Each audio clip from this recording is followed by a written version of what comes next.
Namun berkaitan dengan kematian, tidak ada satupun yang tahu, baik mengenai waktu maupun mengenai tempat. Sehingga misalnya saya mau tanya di sini yang paling sepuh, ya, Pak Joko yuswa pinten? 70 masih Joko ya, Masya Allah.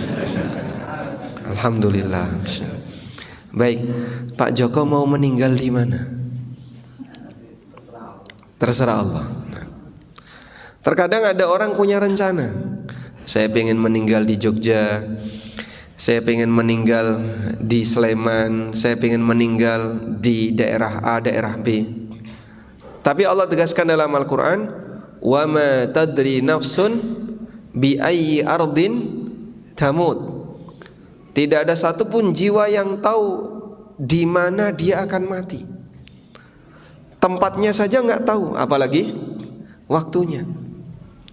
Padahal kalau orang diminta untuk merencanakan, Bapak punya rencana pengen meninggal di mana? Saya pengen meninggal di kota ini. Saya pengen meninggal di kota kelahiran saya. Memungkinkan nggak rencana itu diupayakan?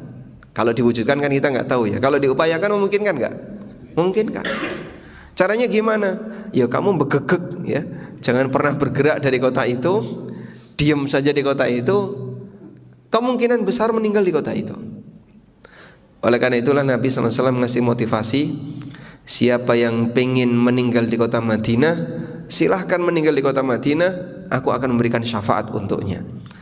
Lah gimana caranya meninggal di kota Madinah? Berarti kamu jadi penduduk Madinah, tinggal di situ, menetap di situ, jangan pindah dari situ. Kemungkinan besar bisa wafat di kota itu. Meskipun demikian, manusia tidak bisa memastikan. Ada satu kejadian yang ini disebutkan oleh sebagian ahli tafsir, walaupun kita tidak tahu sumber berita ini dari mana, karena ini bukan dari sabda Nabi SAW. Jadi satu ketika Nabi Sulaiman bersama dengan salah seorang menterinya didatangi oleh malakul maut. Lalu malakul maut ini berubah wujud dalam bentuk manusia, sedang berdiskusi dengan Nabi Sulaiman. Tapi malakul maut ini arah pandangannya ke arah menteri tadi. Beliau melihat terus ke arah menteri ini, sampai sang menteri ini ketakutan. Akhirnya menteri ini tanya kepada Nabi Sulaiman alaihissalam, saya itu heran, kenapa malakul maut selalu melihat ke arah saya?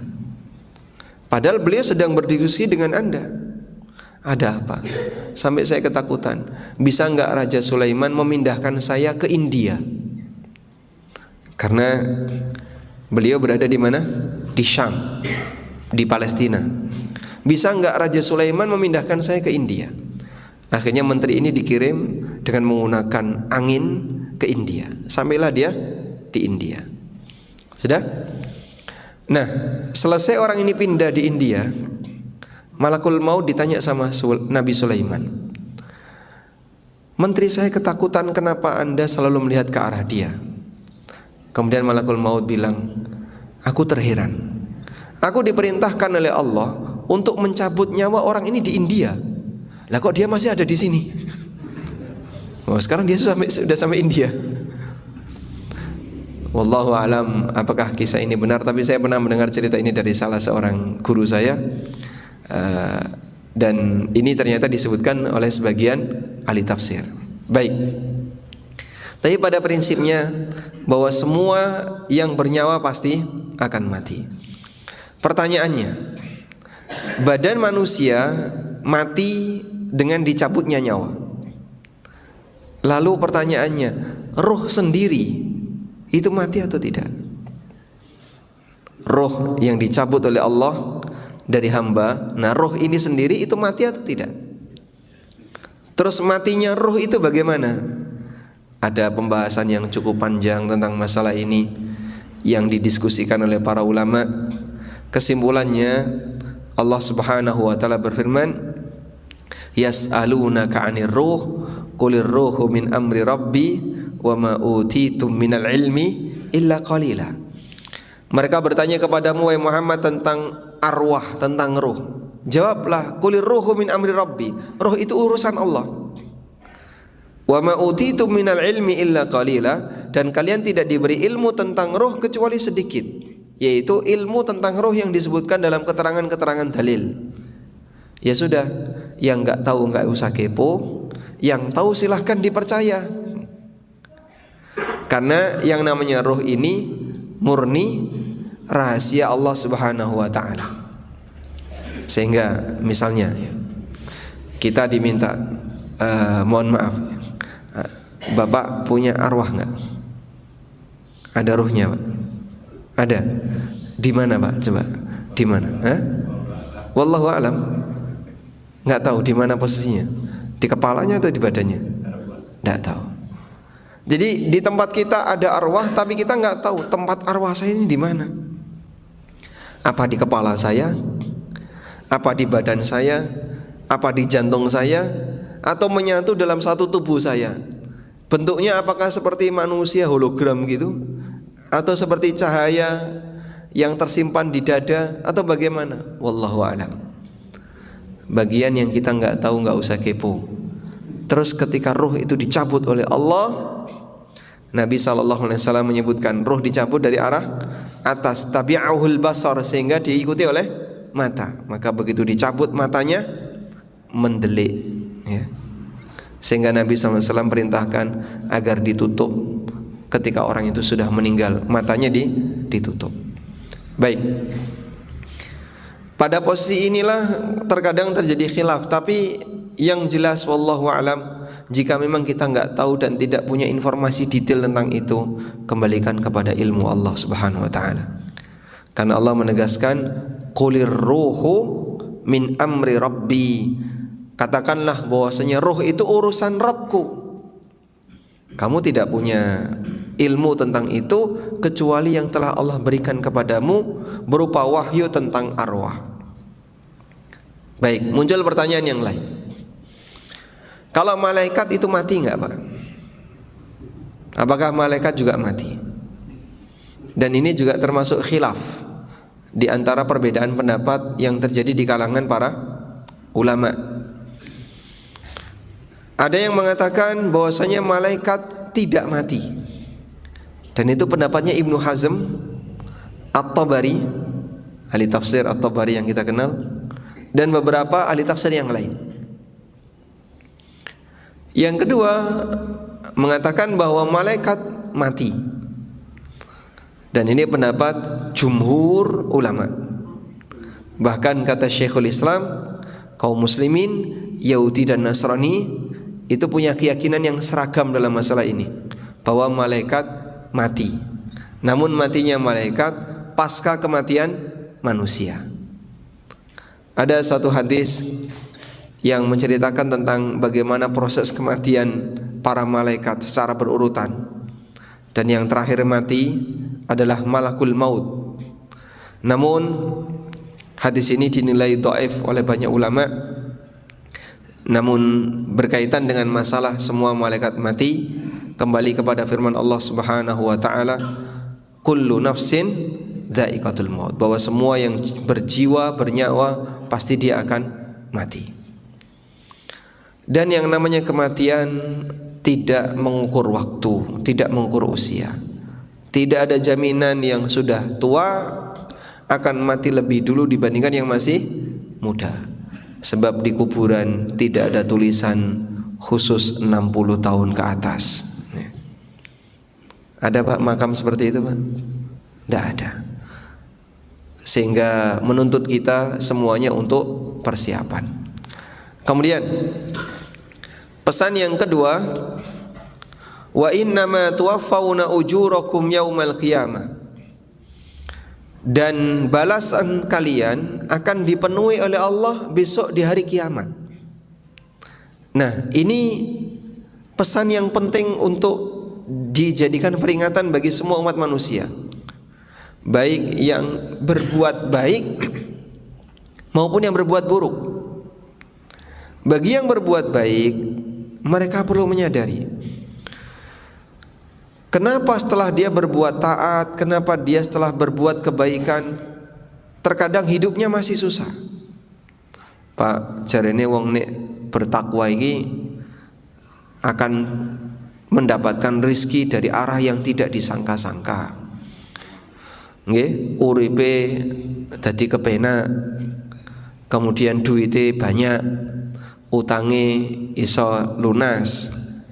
Tapi nyatane aku iki wis ibadah, tahajud, rajin, puasa sunnah yo sregep, utang itu lunas, golek gawean angel, uripe kokian masalah dan seterusnya. Sehingga dia merasa bahwasanya ketika dia beribadah, bahwa ibadah itu akan diwujudkan oleh Allah dalam bentuk kesejahteraan ketika di dunia. Maka kita perlu ingat dengan ayat ini. Wa innama tuwaffawna ujurakum yaumal qiyamah. Allah bakal memenuhi balasan untuk kalian besok di hari kiamat. Sehingga Allah tidak pernah menjanjikan kalau ibadah yang kita lakukan akan dibalas di dunia. Walaupun terkadang ada sebagian di antara ketaatan yang dibalas di dunia. Sehingga ada orang yang karena dia baik hati lalu diberi oleh Allah Subhanahu wa taala rizki yang berlimpah. Ada sebagian orang karena dia rajin ibadah lalu dibalas oleh Allah Subhanahu wa taala, dia diberi jodoh yang lancar, misalnya keluarga yang baik, anak-anak yang baik, dan beragam yang dialami oleh hamba. Namun semuanya kembali kepada kehendak Allah. Tapi yang lebih penting bagi kita adalah bahwa saat kita ibadah, niat utamanya apa, Pak? Golek sangu akhirat. Niat utamanya adalah bagaimana agar kita punya bekal untuk bisa bahagia di akhirat. Sebab negeri akhirat itulah yang Allah Subhanahu wa taala jadikan sebagai puncak balasan. Maka kita tidak boleh berpikir bahwa setiap ketaatan yang kita lakukan balasannya harus ketika di dunia. Demikian pula ketika kemaksiatan yang dilakukan oleh hamba, balasannya juga belum tentu Allah berikan ketika di dunia. Dalam arti begini, ada nggak Pak orang zalim yang sampai mati belum dibalas? Ada? Banyak sekali. Contohnya sinten Pak? Contohnya siapa? Orang-orang Yahudi yang mendolimi kaum muslimin, orang-orang kafir yang menindas kaum muslimin. Bisa jadi Pak, ya, Perdana Menteri Israel misalnya, yang dia banyak bertindak jahat kepada umat manusia, tapi dia hidup sentosa, penuh dengan fasilitas, uripe kepenak, semua dilayani. Tapi di saat yang sama dia penjahat dunia. Ya. Maka yang namanya balasan itu tidak harus diwujudkan oleh Allah di dunia. Oleh karena itu, adanya kehidupan akhirat adalah bukti keadilan Allah. Jika tidak ada akhirat, berarti Allah tidak adil. Sebab keadilan di dunia belum tuntas. Sebab keadilan dunia tidak ditegakkan secara maksimal. Koruptor sampai mati nggak ketangkap ada Pak? Ada? Dia menikmati hasil korupsinya dalam waktu sampai dia meninggal dunia, dan dia tidak pernah dihukum, tidak pernah diadili, tidak pernah ketahuan sampai mati. Tapi kita perlu ingat, urip ramong pisan, hidup tidak cuma sekali. Ada kehidupan yang kedua, di mana pada kehidupan yang kedua ini setiap hamba akan menghadapi hisab dan Allah Subhanahu wa taala akan memenuhi balasan. Nah, karena itu ada satu pesan yang pernah disampaikan oleh Hasan Al-Basri, jenengan bisa tulis ya. Barangkali sudah menyiapkan alat tulis tapi rodok merem-merem saidek nggih. Nah, sekarang bangun ya. Imam Hasan Al-Basri pernah mengatakan, Fa'lam anna ad-dunya daru bala'in thumma daru fana'in wa'lam anna al-akhirata daru jaza'in thumma daru baqa'in. Pintar ini Hasan al-Basri ya. Pesannya menyentuh sekali. Fa'lam anna ad-dunya daru bala'in thumma daru fana'. Sadarilah bahwasanya dunia adalah negeri ujian. Kemudian nanti akan binasa semuanya. Dan ketahuilah sesungguhnya akhirat adalah negeri balasan, tsumma daru baqain, dan itu bersifat abadi. Wes ngerti Pak? Nggih, kita semuanya sudah tahu. Cuman ada renungan yang penting untuk kita lihat. Siapapun manusia, urip-urip enak, Pak. Saenak-enake urip pasti ada ujungnya. Walaupun orang itu menikmati hidup dengan penuh penikmatan, hidupnya sangat nikmat, pasti ada ujungnya. Kau tidak akan merasakan nikmat itu abadi. Ujungnya bisa jadi nikmat itu dicabut oleh Allah sehingga nikmat itu hilang. Atau bisa jadi nikmatnya masih, tapi orangnya nggak bisa menikmati. Duitnya oke, sugih, tanahnya ada di mana-mana, duwe lemah, duwe sawah, dhisik dadi lurah, duwe semah. Wah, masya Allah, kabeh lengkap sudah, semuanya punya dia. Tapi lumpuh, stroke, gula darah, apalagi asam urat, kolesterol, jantung, cuci darah, ginjalnya rusak, masya Allah. Meskipun dia punya banyak harta, bisa menikmati nggak? Nggak bisa. Mudah bagi Allah untuk membatasi kemampuan hamba dalam menikmati dunianya. Dunianya masih Pak, tapi dia tidak bisa menikmati. Duitnya oke loh Pak, raiso kaji. Duitnya oke, raiso kaji. Kenapa? Orangnya sakit-sakitan. Dhisik waktu masih muda dia sibuk dengan aneka kegiatan dunia. Tapi begitu dia sudah tua, fisiknya sudah lemah, baru ingat saya pengen munggah haji, tapi awakku wis ra iso. Lah dulu waktu masih muda Bapak kemana saja? Ini orang yang diberi oleh Allah harta, tapi hartanya tidak bisa dia nikmati karena Allah jadikan kemampuan dia untuk menikmatinya hilang. Nggih. Panganan enak ada di depan Bapak, satu gigi sakit saja bolong, rasanya pripun Pak? Ora sida enak. Makanan enak, wah iki seneng kabeh iki aku iki. Sariawan. Walaupun makanan enak tapi kita sariawan, rasanya gimana? Mudah bagi Allah untuk mencabut kemampuan manusia dalam menikmati hartanya. Walaupun harta itu ada di depannya, tapi dia nggak bisa menikmatinya. Baik. Demikian pula orang yang hidup nggak enak.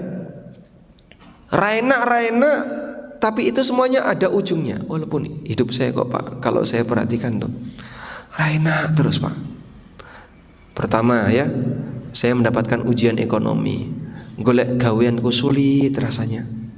Yang kedua ujian keluarga, tegang sama suaminya, tegang sama istrinya, tegang sama orang tuanya, anak punya masalah, ini sakit-sakitan, yang ini kecelakaan, isinya hidup cuman gak enak. Belum lagi dengan aneka suasana gak enak yang lain yang dialami di lingkungannya. Saya dibenci sama tetangga ini, duwe musuh ini, duwe musuh ini. Semua manusia pasti pernah mengalami seperti itu. Ada yang banyak, ada yang sedikit. Cuman kita perlu enak. Enak ono pucuke. Walaupun gak enak tapi ada ujungnya. Anda tidak akan merasakan tidak enak ketika di dunia selamanya. Ada ujungnya. Kalau enggak musibah itu dicabut oleh Allah, atau yang kedua, Anda akan mengalami kematian. Dan masing-masing orang diberi oleh Allah ujian yang beragam. Ada yang diberi oleh Allah ujian sakit, lama sekali nggak sembuh-sembuh. Piye rasane Pak? Raina. Baik, raina ono pucuke. Pasti ini akan berakhir. Ada orang yang diberi oleh Allah ujian berupa keluarga. Ada orang yang diberi oleh Allah ujian berupa ekonomi yang sempit. Ada orang yang diberi oleh Allah ujian berupa permusuhan dengan masyarakatnya, dan aneka ujian yang lainnya. Semua itu ada ujungnya, tidak akan selamanya. Maka yang lebih penting adalah kata Hasan Al-Basri, karena semuanya ada ujungnya, sabar. Sabar, sebab nanti ada kehidupan yang kedua, isinya balasan. Dan itu abadi. Maka perjuangkanlah ketika di dunia yang sifatnya sementara ini dengan bekal sabar yang tinggi untuk sebuah kebahagiaan yang sifatnya abadi. Sebab nikmat maupun musibah dua-duanya ujian. Orang dapat musibah, ada nggak Pak yang nggak sabar? Banyak.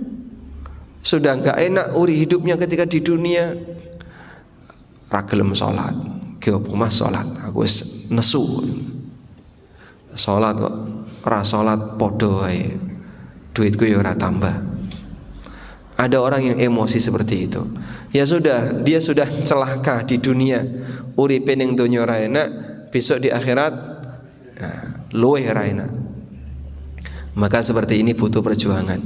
Tidak enak itu tidak selamanya. Ra enak rapopo, yang penting kamu bisa sabar, karena sesaat lagi kau akan memasuki kehidupan yang kedua, isinya balasan dan itu abadi. Maka perjuangkanlah untuk sabar di kehidupan yang sementara, agar kita bisa mendapatkan balasan kenikmatan yang abadi. Baik, selanjutnya, faman zuhziha 'anil nar wa udkhilal jannah faqad faz. Barang siapa yang diselamatkan dari neraka dan dimasukkan ke dalam surga, itulah keberuntungan yang sejatinya. Jadi seperti apa sih Pak orang yang beruntung yang sejatinya? Tentu saja kita sebagai orang yang beriman, karena yakin akan ada kehidupan yang kedua, keberuntungan yang sejati adalah saat kita masuk surga. Itulah keberuntungan yang sejati.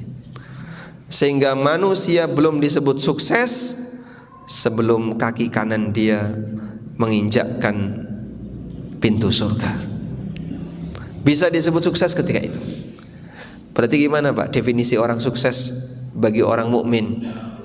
Bukan karena jabatan, bukan karena kekayaan, bukan karena status sosial, bukan karena yang lain, tapi ketika kita bisa menginjakkan kaki kita di pintu surga, baru setelah itu orang disebut sukses.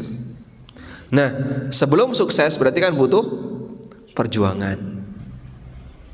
Sebelum sukses butuh perjuangan. Sing sugih butuh berjuang, sing kere juga butuh berjuang. Pejabat butuh berjuang, rakyat juga butuh berjuang. Berjuang apa Pak? Selamatkan dirimu, karena nanti kamu akan menghadapi hisab. Dan pertaruhan apakah kamu sukses atau tidak adalah hasil dari hisab itu. Definisi sukses ketika kita berhasil saat dihisab. Baik, lalu apa yang bisa dilakukan oleh hamba ketika sang hamba ingin berjuang menuju kesuksesan tadi? Kita pasti akan mati. Balasan dipenuhi oleh Allah pasca kematian. Perjuangannya adalah sebelum mati. Gimana caranya kau bisa menjadi orang yang terbaik sebelum mati?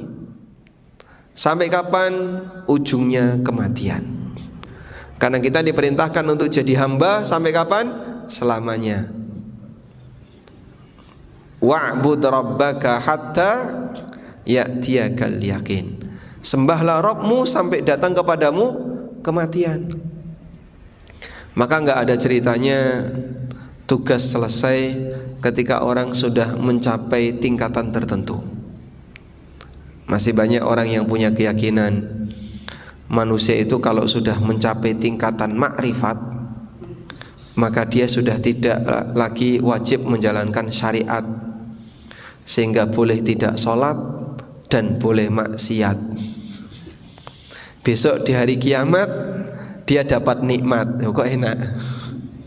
Tapi ada Pak orang keyakinan kayak gitu Pak. Sehingga mereka membagi manusia itu menjadi beberapa jenjang. Jenjang paling dasar itu namanya jenjang syariat. Di jenjang ini wajib menjalankan sholat, wajib menjalankan kewajiban, dan harus menjauhi larangan dan seterusnya. Itu jenjang syariat.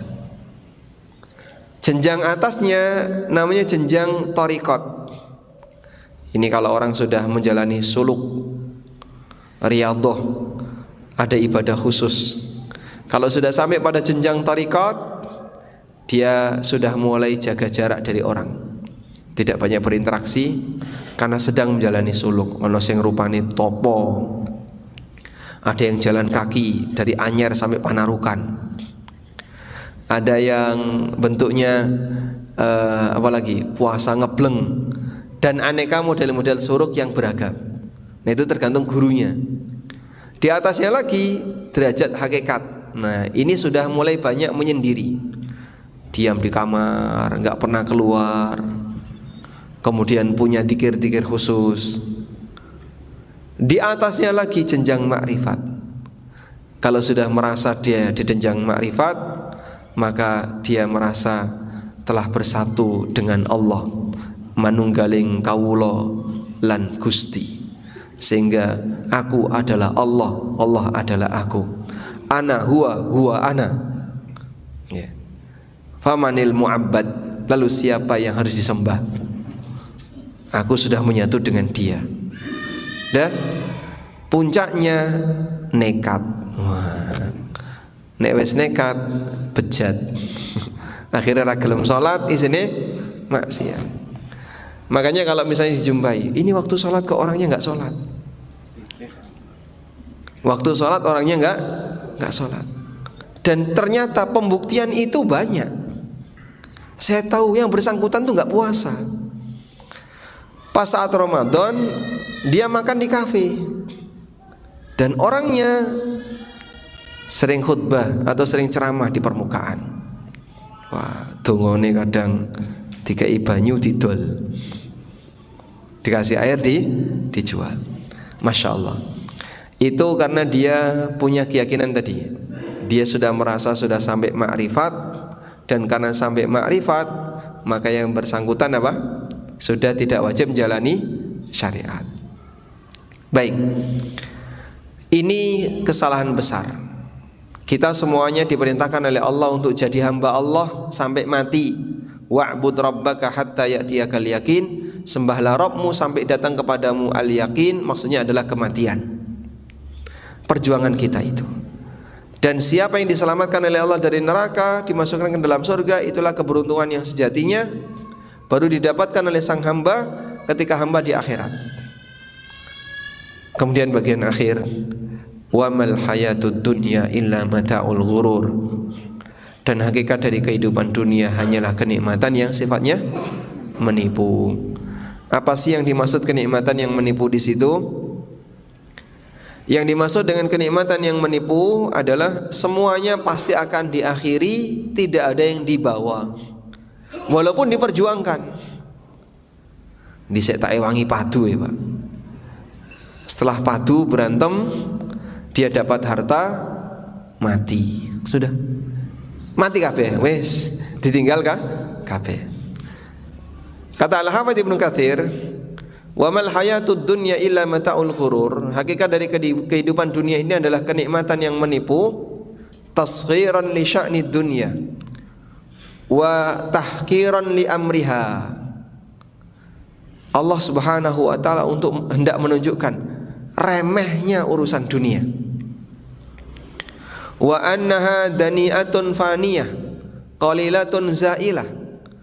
Dunia itu hina dan sebentar lagi akan hilang. Qalilatun faniyah, sedikit dan sebentar lagi akan musnah. Tapi orang berantem untuk memperebutkannya.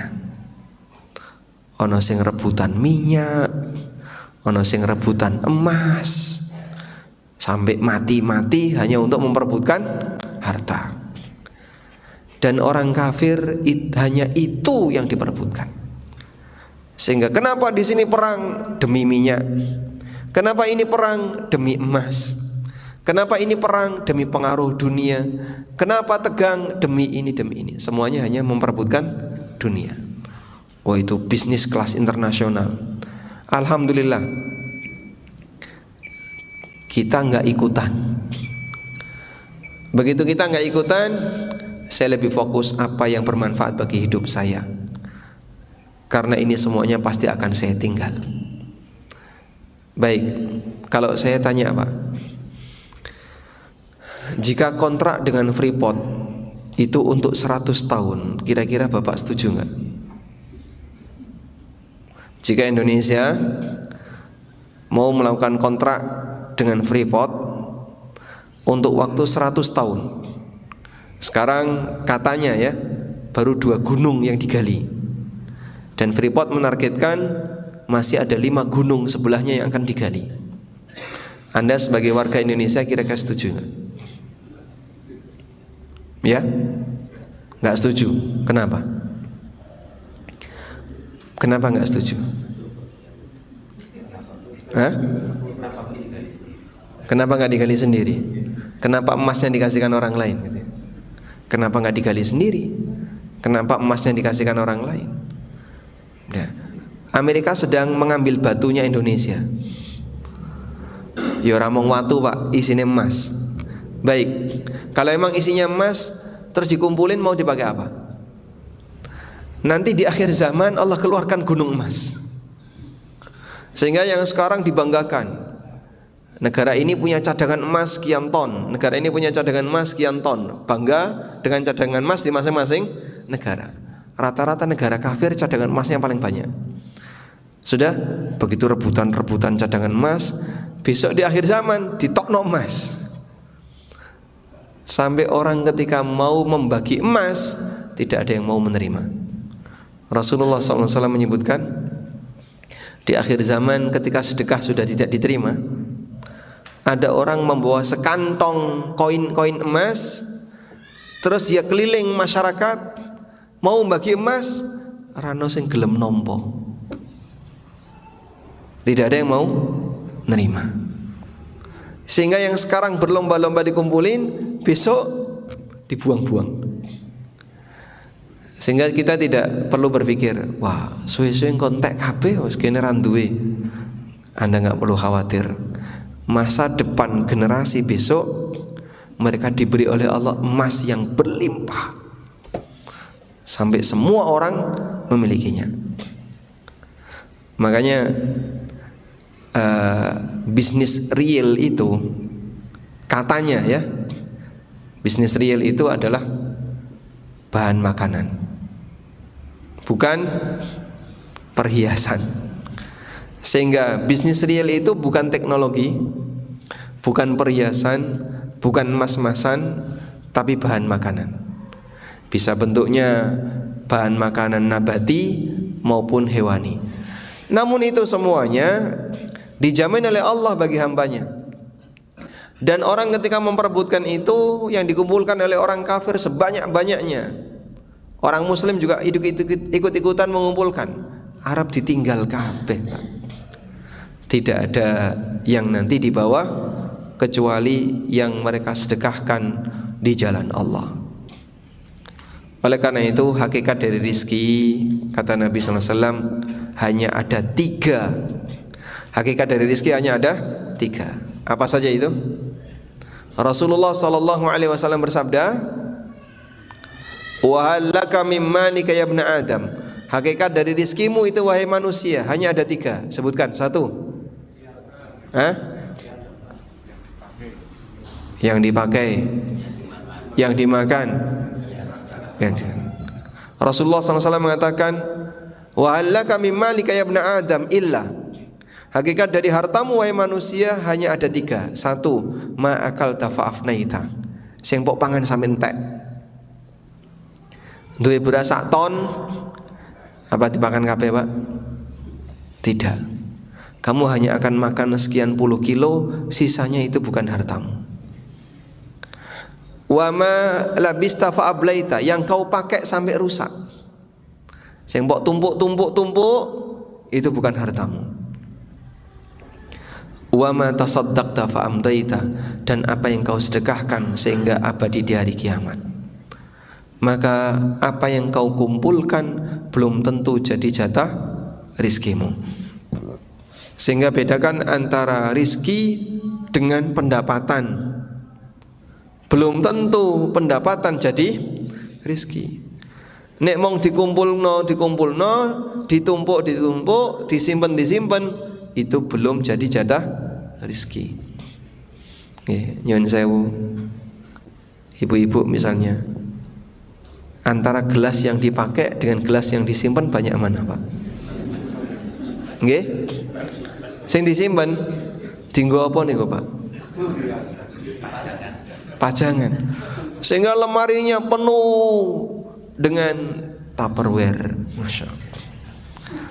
Beli, nanti kemana beli lagi perabotan. Lemarinya penuh dengan perabotan. Makanya bapak-bapak, nggih, kalau jenengan punya lemari yang masih kosong, segera diisi buku sebelum keduluan perabotan. Leres nggih, Pak? Masya Allah. Baik. Wa mal hayatud dunya illa mata'ul ghurur. Itu hanyalah kenikmatan yang sementara, menipu. Semuanya pasti akan kita tinggalkan. Kalau mau sayang harta, simpen di akhirat. Maka tempat penyimpanan harta yang paling aman adalah simpan hartamu di langit.